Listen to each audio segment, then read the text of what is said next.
What will happen to us in the next few hundred years? Or 1,000, how will the universe end? Well, nobody knows for sure, but we can piece together the theories and take a look. And hey, we've got this time projector right here, so let's check it out with our own eyes. Come on, have a look. Let's start with our own near future. In 10 years, you'll be 10 years older. Yeah, high probability there, but in 100 years, technology will leap forward. We'll become part of a web even larger than the internet. We'll also finally start colonizing nearby planets, most likely Mars. Just a century from now, humans could be the first known living species to exist outside of Earth. Pretty cool, right? But it gets even better. Let's hop another 900 years forward to the next millennium. In 1,000 years, humanity will accept technology not just in their lives, but inside their bodies. Ever heard of cyborgs? If that sounds too sci-fi, get ready for a shock. That's exactly what many humans could become.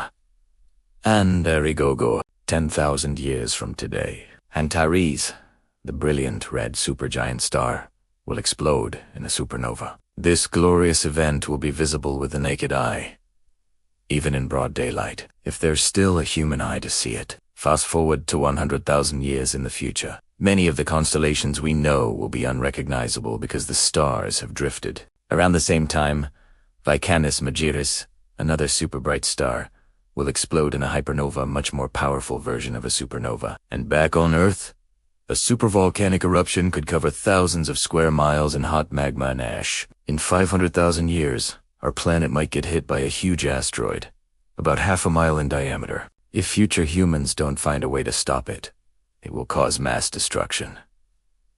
Let's jump to 1 million years from now. 2 of Uranus's moons will collide, causing chaos on the planet. At the same time, Betelgeuse, one of the brightest stars in our galaxy, will explode in a spectacular light show, clearly visible from Earth. Just 400,000 years later, Mars's moon Phobos will break apart from gravity, giving the red planet its own set of rings, just like Saturn. Meanwhile, a rogue star called Gliese 710 will drift into the Oort cloud at the edge of our solar system. This could send a shower of comets hurtling towards Earth.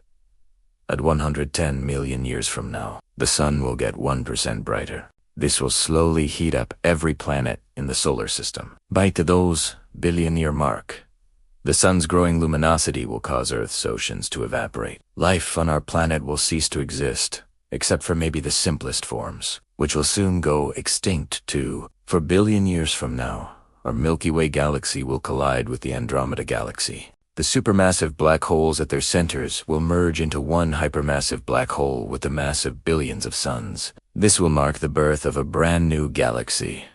Maybe we'll call it Milky Andromeda. In 7.9 billion years, the sun will inflate into a red giant, swallowing the closest planets, including the scorched rock that was once Earth. But don't worry, it only does this to collapse into a white dwarf in 8 billion years. Any surviving planets will quickly lose heat, as the sun shrinks to half its current size. 100 billion years from now, the universe will have expanded so much that galaxies will become invisible to each other. The rate of this expansion is constantly growing, making it impossible to see the actual edge of the universe. In 1 trillion years, new stars will stop appearing. The universe will be stretched so thin that there won't be enough gas clouds for new stars to form. At 100 trillion years, the degenerate era begins. With no fuel, existing stars will slowly fade, turning into red, white, and brown dwarfs. The universe will become a very dark place. In 120 trillion years, only these fading remnants will remain.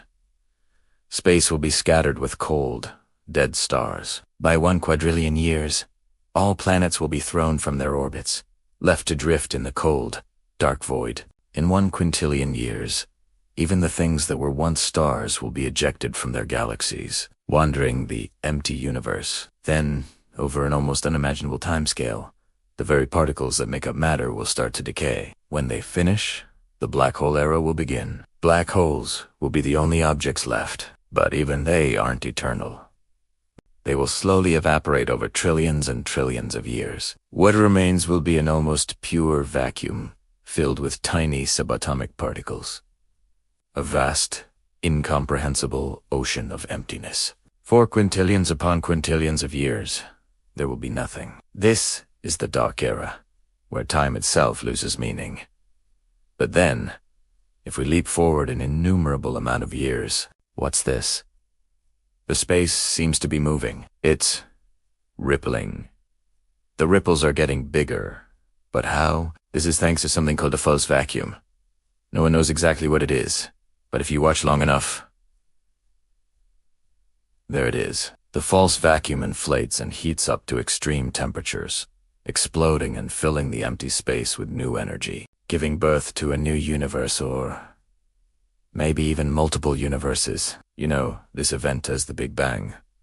That's how our universe was likely born, and how it may be reborn again. All things considered, right now seems like a pretty good time to be alive. So hey, if you learned something new today, give this video a like and share it with a friend. Thanks for watching, and remember to stay on the bright side of life.